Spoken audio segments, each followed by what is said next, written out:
네, 오늘은 나를 따라오라, 나를 따라오라라는 제목으로 말씀을 나누겠습니다. 이렇게 제목을 잡은 것은 17절에 보면요. 예수님께서 시몬과 안드레를 부르시는데 나를 따라오라라고 말씀하시기 때문입니다.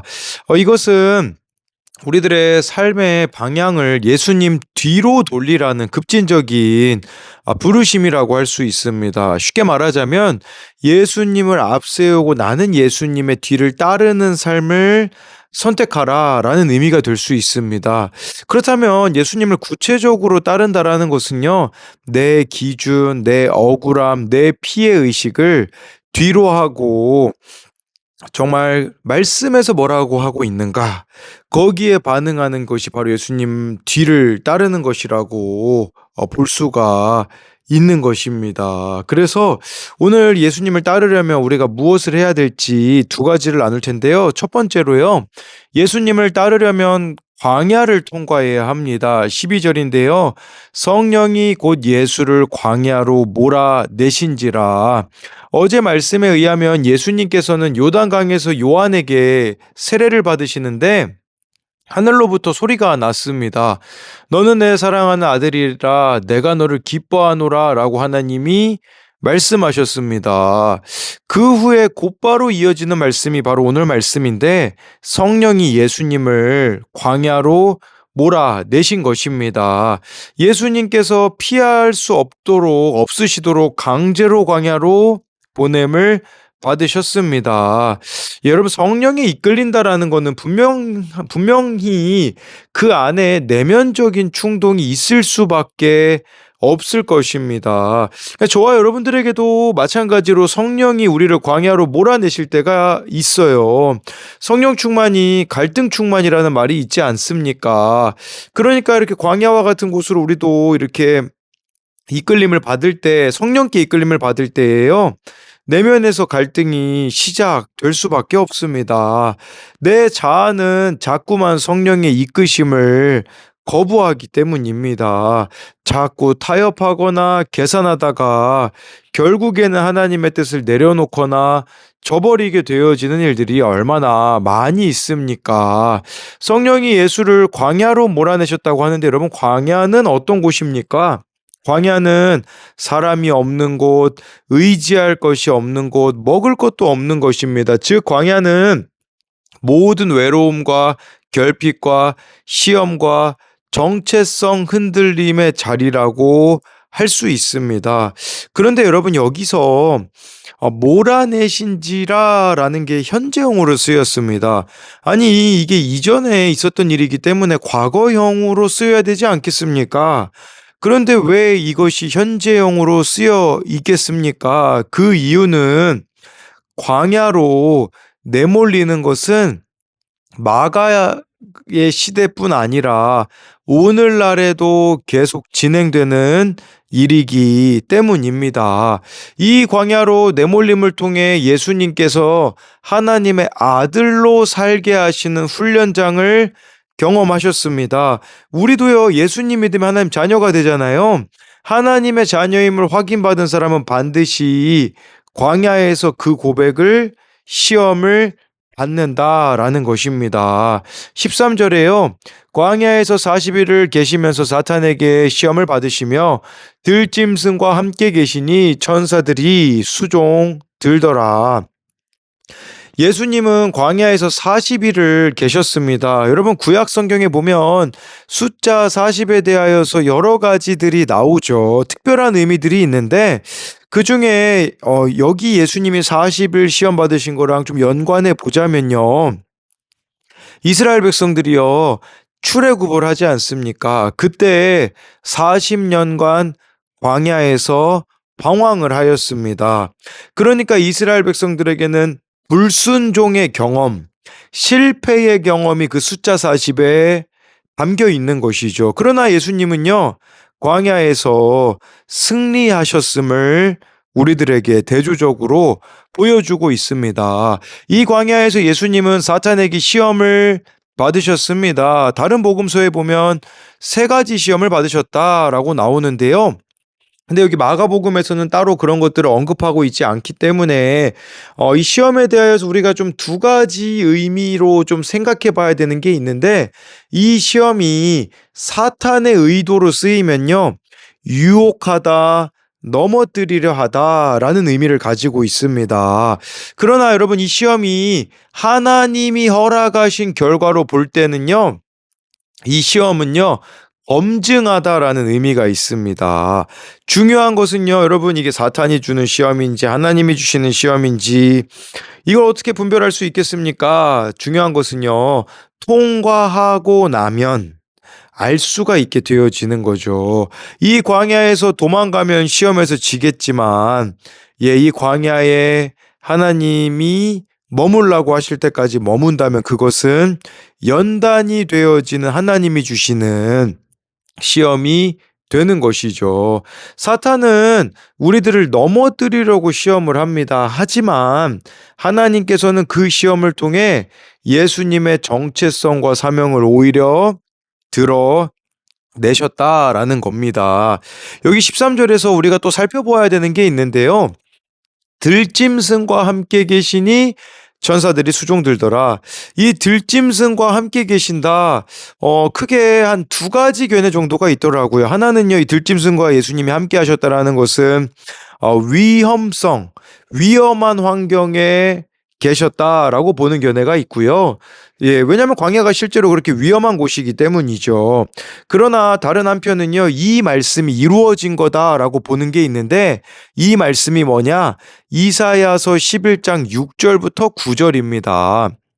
그때에 이리가 어린 양과 함께 살며 표범이 어린 연수와 함께 누우며 송아지와 어린 사자와 살찐 짐승이 함께 있어 어린 아이에게 끌리며 암소와 곰이 함께 먹으며 그것들의 새끼가 함께 엎드리며 사자가 소처럼 풀을 먹을 것이며 젖 먹는 아이가 독사의 구멍에서 장난하며 젖된 어린 아이가 독사의 굴에 손을 넣을 것이라. 여러분, 이것은요, 하나님이 회복하실 종말론적인 통치의 모습이 나와 있습니다.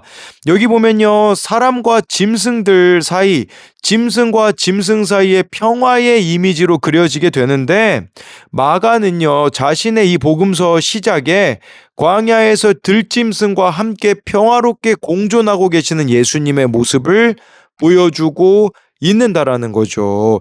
우리에게는 이런 의미가 될 수 있어요. 우리가 하나님의 다스림을 받는다면 어떤 들짐승 같은 존재들하고도 함께 할 수 있다라는 것이고요. 또 한 가지는요, 저와 여러분들이 이 길들여지지 않은 들짐승일 수 있습니다. 이전에 우리가 얼마나 거칠었습니까? 그러나 저와 여러분들이요, 광야를 만날 때 그곳에서 예수님을 만나게 되어지죠. 여러분, 대부분 사람들이 언제 예수님을 믿습니까? 인생의 광야를 만날 때입니다. 광야 만나기 전에는요, 들짐승과 같이 우리 마음대로 인생을 살아가지 않습니까? 근데 예수님을 그 광야에서 만나서 이제는 길들여지는 삶이 되어진다라는 것으로도 이 말씀을 볼 수 있겠죠. 어른용 큐티인 질서순종의 광야에 보면요, 이분은 고집이 세고 자기 주장이 강했다고 합니다. 친오빠와 자주 어린 시절 부딪혔는데 괴롭힘 당하는 것 같아 억울했다고 합니다. 그런 피해의식으로 성인이 된 후 남녀평등을 주장하며 남자를 은근히 무시했고, 하나님이 직장과 인간관계에서 광야에서 질서에 순종하도록 훈련시키셨지만 잘못을 깨닫지 못하였다라고 나와 있어. 이분에게는 질서 순종이 안 되었다라는 거죠. 거기 이런 고백이 나옵니다. 그러다 다정하고 순해 보이는 믿는 남편을 만나 결혼했습니다. 그런데 외아들인 남편은 결혼 후에도 부모님을 부양하며 저도 자신에게 맞춰주길 원했습니다. 그렇게 하나님은 또다시 저를 질서 순종의 광야로 내모셨습니다. 하지만 신혼 초부터 저는 남편에게 우리는 맞벌이 부부니까 집안일과 육아를 공평하게 나눠서 해야 한다고 주장했습니다. 남편이 집안일에 조금이라도 소홀하면 생색을 내며 남편을 힘들게 했습니다.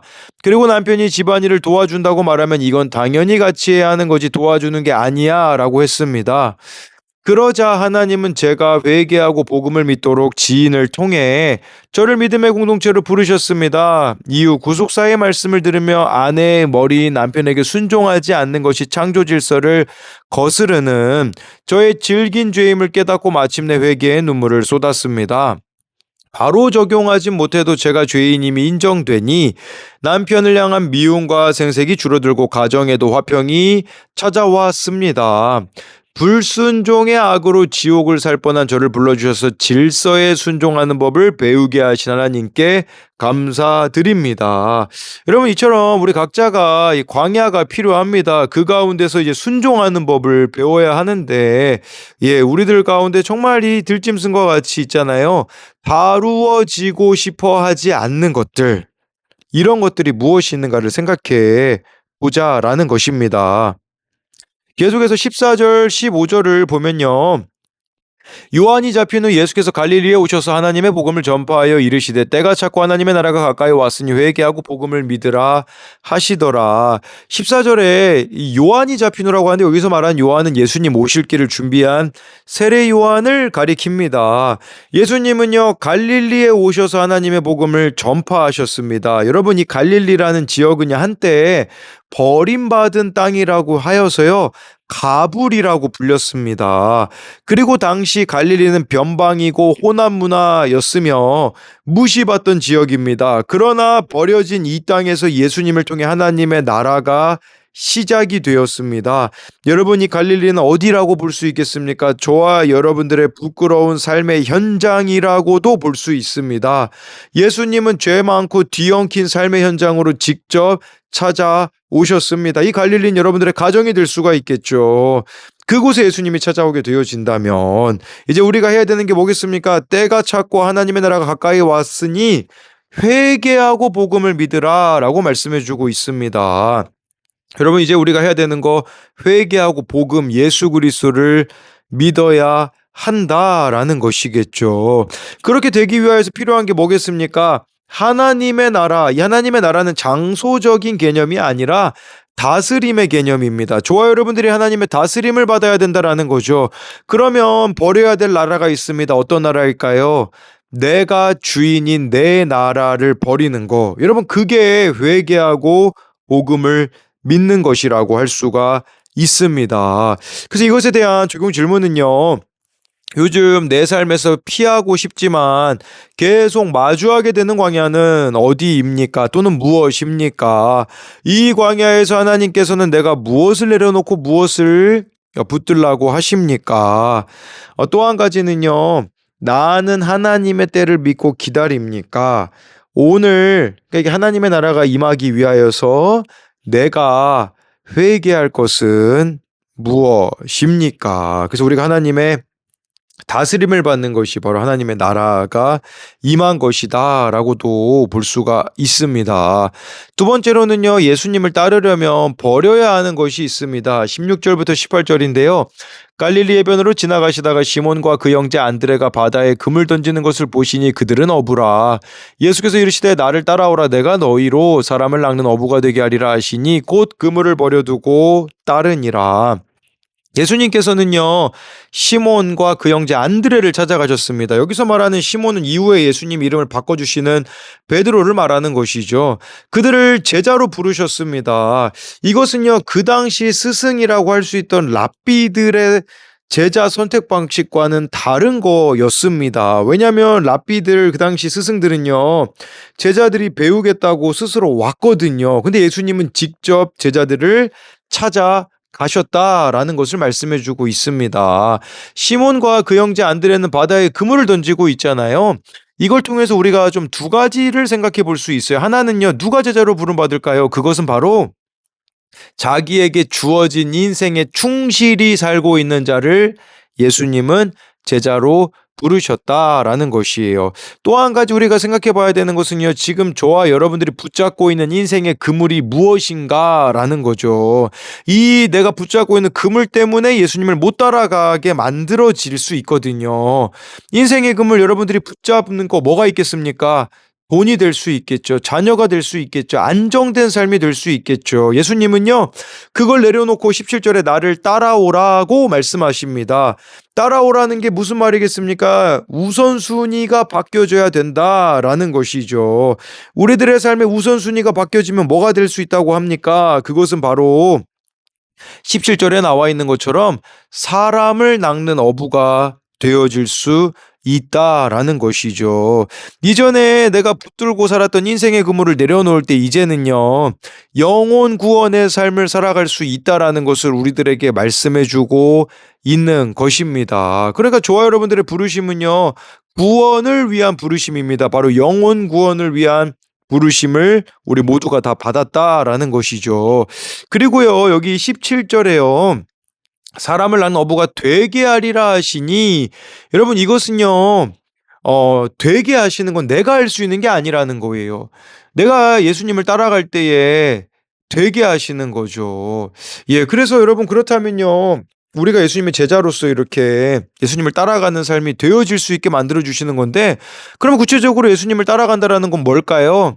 말씀을 앞세우는 겁니다. 왜냐하면 예수님 말씀이 육신이 되신 분이기 때문에 저와 여러분들이 예수님을 따라간다라는 것은 말씀을 뒤따르는 삶이다라고 말씀해주고 있습니다. 여러분, 우리에게는요, 말씀보다 앞서 나의 생각들, 방법들, 여러 가지 인생의 노하우들이 있을 것입니다. 그런데 그것을 내려놓고 그날 말씀이 말씀하시는 대로 따라가는 게 바로 예수님을 따라가는 것이라고 볼 수가 있는 것이죠. 날마다 말씀 묵상을 하면요, 사람들의 어부가 될 수밖에 없습니다. 왜 그렇겠습니까? 말씀 묵상의 끝은 영혼 구원이기 때문에, 예, 저와 여러분들이 말씀을 따라 적용하다 보면 사람을 낚는 어부가 되어질 수밖에 없는 것이죠. 그랬을 때 참 우리들 가운데 우선순위가 여러분들의 삶에 어떻게 되고 있는가를 점검해 봐야 됩니다. 청소년용 큐티인 학원보다 수련회 보면 어느 고등학생의 고백이 나옵니다. 3학년 1학기를 시작하면서 학원 선생님은 여름방학 동안 어려운 고등학교 1년 과정을 특강을 해야 하니 방학 동안 학원을 빠지지 말라며 엄포를 놓으셨습니다. 그 말을 들으니 더 불안해졌지만 고등학생이 되면 정말로 휴가는 못 갈 것 같아서 이번 방학 때 전부터 하고 싶었던 서핑도 경험해보고 싶었습니다. 이런 생각을 하고 있으니 청소년부 연합수련회 소식이 부담이 되었습니다.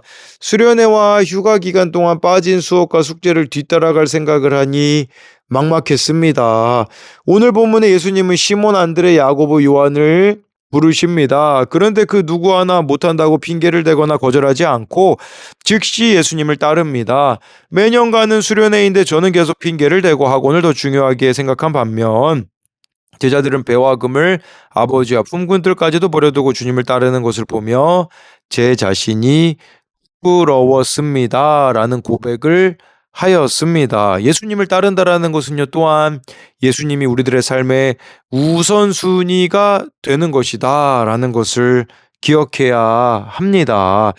19, 20절인데요. 조금 더 가시다가 세베대의 아들 야고보와 그 형제 요한을 보시니 그들도 배에 있어 그물을 깁는데 곧 부르시니 그 아버지 세베대를 품꾼들과 함께 배에 버려두고 예수를 따라가니라.